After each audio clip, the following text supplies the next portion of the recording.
So my wife and I live in an old Victorian-style house in a college town split into two apartments, our two-bedroom downstairs and a four-bedroom upstairs. The first year it was occupied by nursing students who were great. They all finished their rotations and moved out, and we got a set of MBA students who were douches.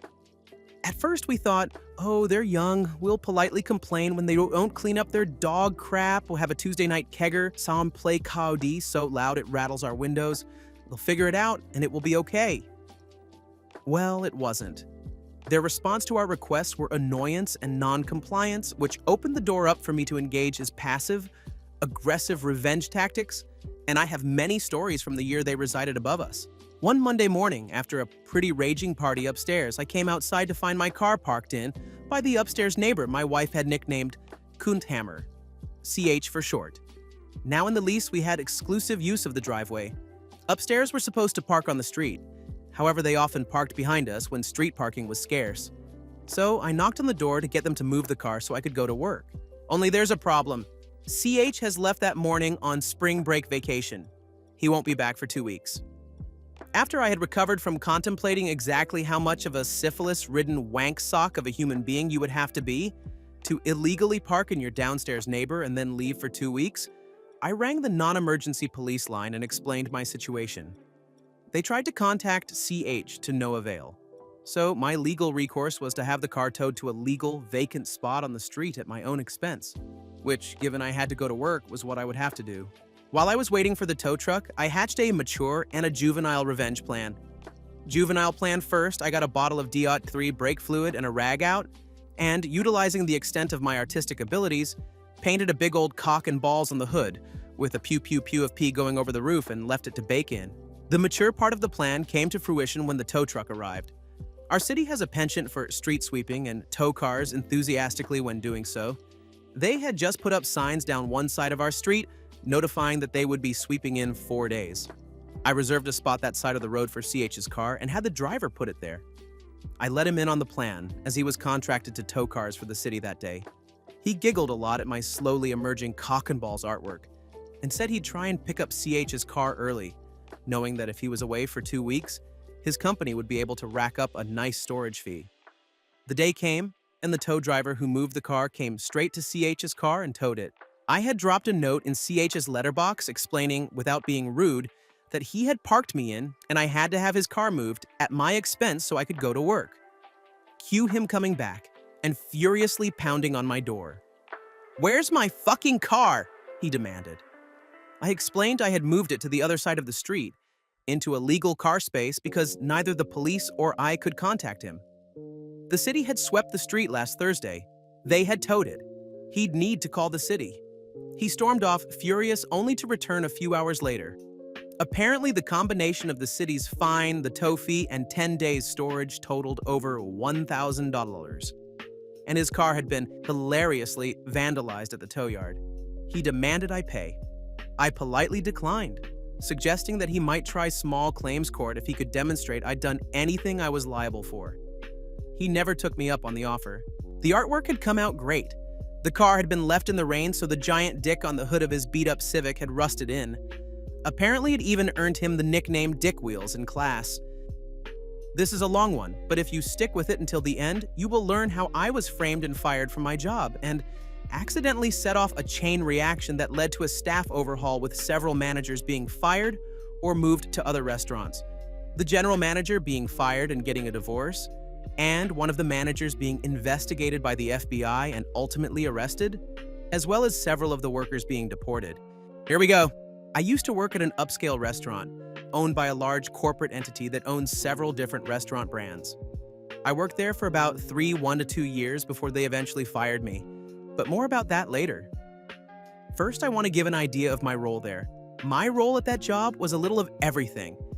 Since the day I started working there, I took it upon myself to learn as much as possible. I was very persistent with management when I wanted to learn a new department. I had started as a server, but eventually had worked my way into different departments and job titles like carry-out, hosting, bartending, bar backing, banquets, catering, and deliveries. My singular goal while working there was to make myself available for as many hours as possible. I was being paid about $12 an hour, though that fluctuated if I was working as a bartender or server and making tips. Eventually, it was noticed by management how I fit best into one of the non-tipped positions. I was so good at it that they decided to try me out as an unofficial supervisor over the team that worked in carryout, catering, and deliveries, as those were all one department. I knew this was going to ultimately mean a few less hours since I would only be working one department, so I negotiated with management to increase my pay by about $150. Since I was taking on additional responsibilities, they were satisfied with the pay increase. I wasn't trying to get as much money as possible, I just wanted to be able to pay my bills and still have a little money left over for fun. I was living in the highly taxed city of Chicago, which is in the already highly taxed state of Illinois, so it was pretty difficult to make ends meet and still have money left to enjoy my life. I am a person of simple pleasures, and I can enjoy things for long periods of time, so it didn't take much money to be happy. A video game could hold my attention for several months, sometimes even years. I had a family pet that I had brought with me to Chicago, so that counted as an extra expense. Not long after I started this position as the unofficial supervisor, I got a girlfriend, so I was also going out more often and spending money on her. With my position and some smart budgeting, I was able to afford all of this. The money wasn't an issue, but management had a high turnover rate. So the incoming managers often did not know what the department entailed or how important hours were to workers of these departments. Eventually, it was noted that our current general manager was going to be fired and replaced. The incoming general manager was supposed to be some rock star when it came to improving restaurants. We looked up his name and found him as the first search result on Google. But the entry wasn't some glowing review of his work ethic or of his impeccable ability to improve the way a restaurant runs. It was actually a mugshot and a police report filed for repeated domestic abuse. This is important later. We'll call him Harvey. Shortly after Harvey came in and started making changes, one of our best managers gave her resignation. She refused to work with him and, like a ducking oracle, told us to expect lots of sexual harassment, misogynistic comments, and for him to eventually run this place into the ground. Not long after she left, our general manager began replacing our current managers with hand-picked people that he had worked with in the past. Eventually, all but one manager was replaced. That manager was the kitchen manager. We will call him Fredo. Fredo had been there since I had started working there. He seemed to be something of a chameleon, as in his values and ethics seemed to change depending on who his boss was. Honestly, I sort of applaud his survival instincts, but ultimately see him as a suck-up and traitor. Harvey never really replaced the manager for our department, so we ran without a lot of oversight. Unless you count me as the supervisor, we didn't constantly have someone breathing down our necks about how things should be done. Our department had some hiccups here and there, but it still ran really smoothly. Since we did not have our own manager, we often had to radio for a manager to come help us out on things that needed a manager card for approval. Fredo would always be the one to answer these calls since the kitchen was closest to our department. Over time, the new team of managers started to see Fredo as the manager of our department as well. However, the hourly team that worked there still saw me as their supervisor. This meant that anytime Fredo was trying to make changes that would ultimately hurt us, the team relied on me to mitigate those disasters, or to negotiate with Fredo to let us do our jobs the way we had already proven worked really well. Over several months, Fredo and I would butt heads dozens of times. He and I were constantly arguing about how important hours were to the workers in this department. He had it in his head that we should be living off of tips like servers, but since most of our orders were carryout, they came in through Grubhub, and Grubhub doesn't tip. We didn't have a lot of deliveries in a day, and the tips we got from those were maybe $10 if we were lucky. But splitting $10 four ways doesn't add up to a lot. It just showed that Fredo had no clue what he was talking about. Eventually, we had a meeting with our Harvey, Fredo, and all the workers of this department. It was marketed as a chance to voice all our grievances and concerns with the changes they wanted to make, with no chance of retaliation. So the workers did exactly that. They talked about how Fredo was trying to cut hours even though he isn't our actual manager. When it was brought up that they were attempting to hire someone to be the manager, the team suggested that I take over since I had already been supervising them and running things smoothly for the last several months. I was also the one that management consulted with when writing schedules, as I had an understanding of the days some workers could and couldn't work depending on their school schedules or family life. I could see at the moment it was suggested that Harvey and Fredo made the decision on the spot that I had to be gotten rid of. Although they didn't say it, I could see the look they gave each other, and instinctively knew that my days at this place were numbered and my job was going to be getting the axe one way or another. They made a bunch of promises to us about not cutting hours. They told us that they would stop sending all but one person home early and only leaving one person to clean everything and close up by themselves, as this wasn't a small department, and it was simply too much for one person to do alone while still meeting health and safety standards. They promised that whatever hours we were scheduled for, we would work. We weren't trying to be unreasonable, so we told them that we usually have 3 or 4 people scheduled to work our department. They could cut 2 of them early, but we always needed at least 2 people here to help close properly. The promise was made that they would always have at least 2 closers. However, only about a week later, they started sending all but one person home early again every night. One night, they tried to do it while I was scheduled as the closer, and we had just returned from a massive catering event, and there was an unbelievable amount of cleanup left to do for one person. When Fredo came in and tried to send everyone except me home, I stepped up and told him that he was consistently breaking the promise he had made it to us during the meeting. He looked me square in the face and told me to stop complaining about it. And if I was going to keep trying to talk to him about him breaking his promises, he could easily find someone who could work my shifts. I quickly realized that this was an assassination attempt on my job. He wanted me to press it further. So I backed off and started cleaning. I ended up having to stay way late, and that meant overtime pay anyway. I got a write-up for that since we aren't allowed to work overtime without a manager's approval. When I refused to sign the write-up, pointing out that I had tried to explain to Fredo that I wouldn't be able to clean up all that stuff alone before my scheduled shift ended, I was allowed to leave without signing the write-up, but only because the HR rep that was present at the time wasn't one of Harvey's cronies. Skip ahead to the day I was fired. It is important to note at this point that I always came into work an hour early. Since we lived in Chicago, food was expensive. However, at our job, we were allowed to have as much free soup and bread as we liked. So I would come into work 1 hour early every day so I could have some soup and bread for lunch before my shift. But on this day, when I walked into the kitchen to get myself some soup, one of the line cooks told me that he had a dish that had been canceled after he cooked it, and Fredo had told him to give it to someone. He assured me Fredo had already comped it and that it was free to take for whoever wanted it. It just so happened to be my favorite appetizer, so I happily took the free food. Not long after I got to my booth, both Harvey and Fredo approached me and asked me if I had put in a ticket for that food. I told them that the line cook had given it to me and said it was the canceled order that Fredo had already comped. Fredo looked dumbfounded and said he had no idea what I was talking about. So Harvey told me, "I think you know that's theft. Go ahead and finish the food and then grab my stuff and go. That's the last meal you'll be having here." I tried to explain to them that I had been given this food by the line cook, but they refused to listen. So I offered to take them to the kitchen to clear it up with the cook. But by the time I had gone back to the kitchen with them to talk to the line cook, he had already gone home for the day. I had no choice but to gather my stuff, say my goodbyes, and head home. On my way out, I told the people working my department that afternoon what had happened. Exactly as it happened. They were shocked and angry, but mostly sad to see me go. I decided that on my way out, I would stop by the accounting office and pick up any tips that may have been dropped for me that week just to make sure I didn't get screwed out of that money. Before heading down, I had the gut feeling to just set my phone to record, and I stuffed it into my pocket with the camera rolling. Although the video was entirely black since it was in my pocket, I did manage to get a pretty muffled recording of Harvey and Fredo's voices through the door, discussing how things had gone as planned, and that they had been trying to get rid of me ever since the meeting with my department. I knocked on the door and they hushed up before opening it. They asked what I was still doing there, and I asked for my tips. They gathered what was in the safe for me and handed it over. Despite my anger rising at what I had just heard, I decided not to burn this bridge just yet, because perhaps I could ducking nuke it later.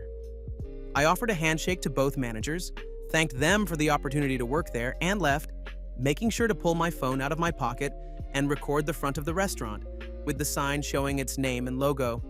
Working in a restaurant, you learn to always cover your own ass. It's true for most jobs, but something was just telling me I would need this all later. If I was being accused of theft, I wanted to be able to prove it wasn't true if ever came up in future job interviews, which is exactly what happened and where this all started going nuclear. On the train ride home, I sent some messages and made some posts on some local groups on Facebook saying that I had just been fired and that I was looking for a job as quickly as possible. By the time I got off at my stop, I had already set up an interview for later that day. I was offered the job about 5 minutes into the interview, but after going over the details, it didn't sound like it was for me, so I turned it down. I interviewed a few other places and found one that was a damned good fit, with a hefty pay increase compared to my previous job, and I wouldn't have to deal with customers. It was an auditing job for a logistics company. However, during the interview with the manager of this job, he mentioned he had already called my previous place of employment and spoken with the general manager, Harvey. Harvey had told him that I had even fired for theft. Luckily for me, the manager I was interviewing with asked me to tell him more about that, and he was willing to let me pull out my phone and find the recording. I asked if the voice in the video was the same as the one he spoke on the phone with. It was. That was confirmation enough for him that I hadn't made a fake video. He listened to the two managers in the video admit that they had set me up and watched to the end when I showed the front of the restaurant, complete with the logo and name. The manager interviewing me, who we'll start calling Dean, hired me immediately and asked me to send him the recording. I did. I thought that was the end of it. About 7 months later, after settling into this job quite nicely, HR sent out a "Welcome all our new team members" email, which listed all the newest hires, some facts about them, and had pictures of them all. They sent these out every time they hired a new round of people. One of them, Thomas, was a former coworker who worked with me at the restaurant. We had worked at the host stand together, so I was pretty glad to see someone I knew and liked coming onto the team. I sought out his desk and went and said hello and asked why he left the restaurant. He hadn't left willingly. He'd been laid off because the company was under investigation. It had started as a relatively small matter. The corporate entity that owned the restaurant chain had received an email with an attached video. My video that had been filmed from inside my pocket. That was cause enough for corporate to send someone to investigate internally. Thomas was pretty surprised that I hadn't heard anything about it since there had been numerous attempts to get in touch with me. As soon as he said that, I logged into the old email I had used when I first applied for the job at the restaurant. I had at least 24 emails asking me to come in to discuss my employment and termination. I never replied. I just didn't care enough anymore. I'd also changed my number since then, so they hadn't been able to contact me by phone. Thomas continued explaining that before corporate had sent someone, Harvey and Fredo had talked with my department and tried to offer them all a small pay increase to spin corporate a story about how I was incompetent at my job and failed to live up to my duties. The day the corporate auditor showed up, there had been a small exodus of people from my old department. They quit on the spot, in front of the lady from corporate, let's call her Audrey, and made sure to rat out Harvey and Fredo before leaving. Strike one for both of them. Strike two came a couple of days after Audrey showed Harvey and Fredo the recording that had kicked all of this off. They denied it vehemently, but there was no mistaking Harvey's voice. It's unique. Not only that, but the video also picked up their voice and mine when we shook hands and had a friendly parting of the ways, which was something they had already bragged about to Audrey, thinking it made them look better that we were able to part on good terms. This wasn't the actual strike two. That came when it was clear they needed to be separated, so Audrey sent Fredo to work at another restaurant, owned our parent company, and temporarily demoted Harvey to manager. This tore them apart. They had once been an inseparable evil team, but the pressure of the investigation must have pushed them over the edge. They ended up at each other's throats. On Facebook, on a public post on the company page. The post had since been deleted, but Thomas explained it as the following. Fredo had been pictured in the Facebook post on the restaurant page, and Harvey made a passive-aggressive comment about how Fredo shouldn't even be in the picture since had been moved to another restaurant due to misconduct. Fredo saw this comment and said something along the lines of, "At least when people Google my name, I don't show up as the guy that punched his wife." To which Harvey responded, "Very funny from the guy who was cheating on his wife with Janet's sister." Not her real name, but Janet was the girl they appointed to officially supervise my old department after they fired me, the unofficial supervisor. Fredo replies to that by saying, "Like you haven't tried with half the waitresses, they all have stories about you trying to duck them." The post was deleted, but not before it had been seen by Audrey the auditor. That was officially strike two. Strike three came the next day when Audrey started interviewing the female waitstaff and bartenders, seeing if any of them could confirm that Harvey had tried to make a move on them. All of them were interviewed separately. Several of them had similar stories. Every girl that confirmed Harvey had made a move on them all said he had offered to be their sugar daddy if they would send nudes or stay after closing to fool around with him. Harvey was fired. But that isn't the worst of it. Audrey the auditor wasn't just some random woman from corporate. She was the old regional manager for this area and had personally hired Harvey's wife as the general manager of another restaurant in the city. So she called up the restaurant Harvey's wife worked at and told Harvey's wife everything she had learned from the female waitstaff. We learned later that they had gotten a divorce over him trying to cheat on her after she'd already given him a second chance to change after he had beat her. I don't know what compelled her to give him a second chance after something like that, but she sure didn't give him a third. After firing Harvey, the line cook who had given me the food was interviewed by Audrey. I don't know how it came up, but at some point he had let it slip that he was an illegal immigrant. She had his file in her hand with an Illinois ID and social security number on file. So this confused her, and she pressed him for more information. It turns out that Fredo had some connections and had his own miniature black market going on, where he would have fake social security cards and IDs made for the illegal immigrants he was hiring at reduced wages. It had been going on for at least 4 years. Needless to say, this is a felony. With the potential PR nightmare that she was likely dealing with, she felt she had no choice but to alert the authorities. Local PD enlisted the help of the FBI since some of the evidence led them beyond the jurisdiction of the local police. Entitled Neighbor complains about our noise, ends up losing $8,000. Sometime around 2002, my wife and I moved into an 1100 SQ FT condominium with 3 bedrooms and 2 baths. We were very fortunate to get this condominium as a second owner, and we paid only $114,000, $6,000 more than the original price. Our condo was on the 3rd floor and all rooms were carpeted throughout the condo with only one small 4x4 square of linoleum inside the front door to the outside breezeway. This will become important later. And yes, even the bathrooms, kitchen, and dining room were carpeted. The front door opened to a large open space with vaulted ceilings with the great room to the left and the dining room and kitchen to the right.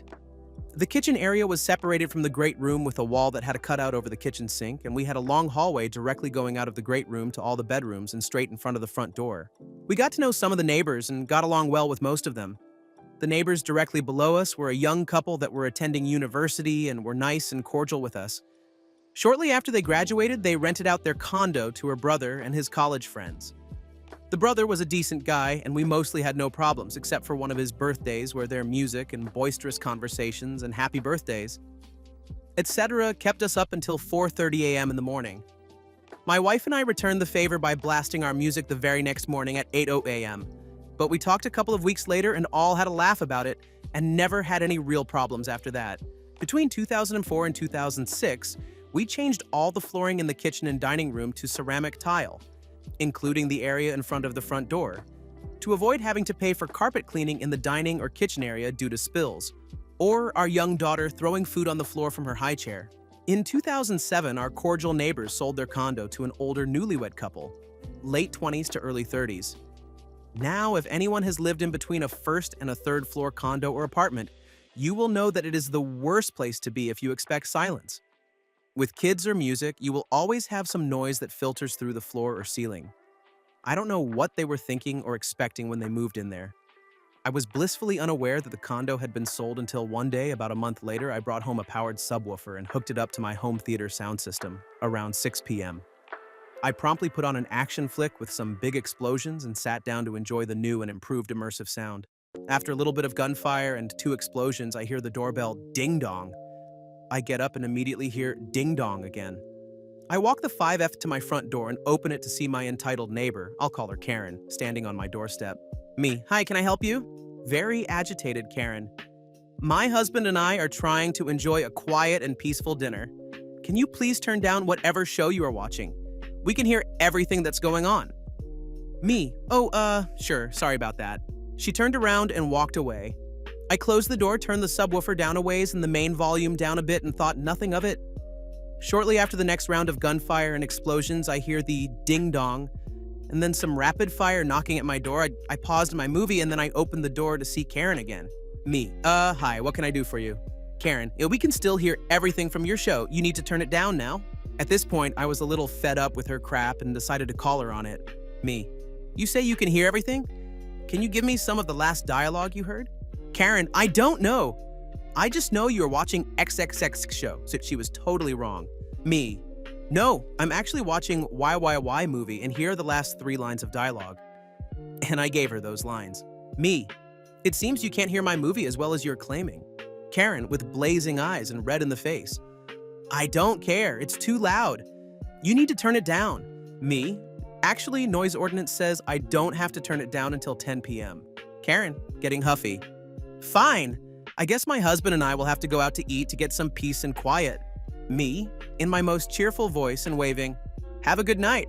I then turned my subwoofer up a little and the main volume back up to its previous level and enjoyed the rest of my movie. The neighbors did end up going out that night for dinner, or whatever.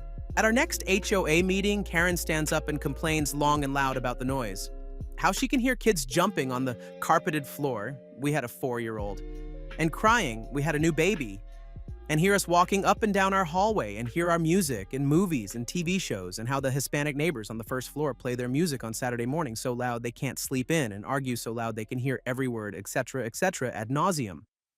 This went on for 6 months. Every time she complained, the HOA told her, if it's between the hours of 8 a.m. 10 p.m., we can do nothing. If it's after 10 p.m. and before 8 a.m., you can call the police. And then the HOA would send out a letter by U.S. mail asking everyone to be cognizant of their neighbors and laying out the local city noise ordinance. I finally stopped attending the HOA meetings after month 3 of the same bullcrap. She never failed to visit at least once or twice in the week after these notices, and twice she taped them to my door. I also learned during this time that they were members of our church and had actually been assigned to visit us each month. They never did. Cue the pro-revenge. Around the 6 to 7 month mark of her constant complaints and harassment, and even a couple of visits from some very apologetic police officers after 11 p.m. at night, they said they could hear nothing outside of my condo door. We decided to upgrade our flooring. We knew this would inflame our entitled neighbor, but we didn't care as we were tired of the constant stream of complaints from them. We chose to extend the entry tile all the way from the front door, down the long hallway to the master bedroom door, and we wanted to tile the bathrooms as well. We also went with a light coffee-colored bamboo hardwood in our great room. So, demolition first. We tore out the carpet and tack strips and pried the base molding trim off the walls. As I'm removing the last of the nails from the walls and subfloor about noon on a Saturday, wouldn't you know it, bang, bang, bang from the front door. Me, yes?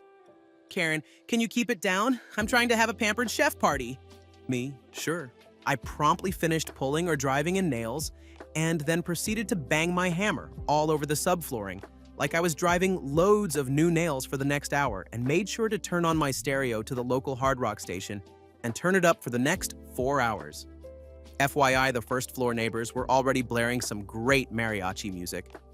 They did this every Saturday and Sunday as they cleaned their condo from top to bottom. We then rented a hardwood floor nailer that, in addition to compressor noise and to loudly driving a nail into the flooring and subfloor, also had to be struck with a large dead blow hammer. Bang! Bang! Bang! It took us 2 to 3 days to install the coffee-colored bamboo hardwood flooring in the great room, and we were sure it was driving Karen absolutely batty. We ended up installing an awesome tile inlay down the hall. Had tile running from the front door to the master bedroom door along the great room side of the divider wall, tile in the dining room, kitchen, and both bathrooms. We got the base molding on, more nail gun and compressor fun, and caulked. The new floors looked amazing, and the bonus was, every time a hard shoe, like my daughter's favorite Sunday shoes she wore everywhere, every day, or high heel. My wife chose to learn how to do everything in 4 6-inch stilettos during this time.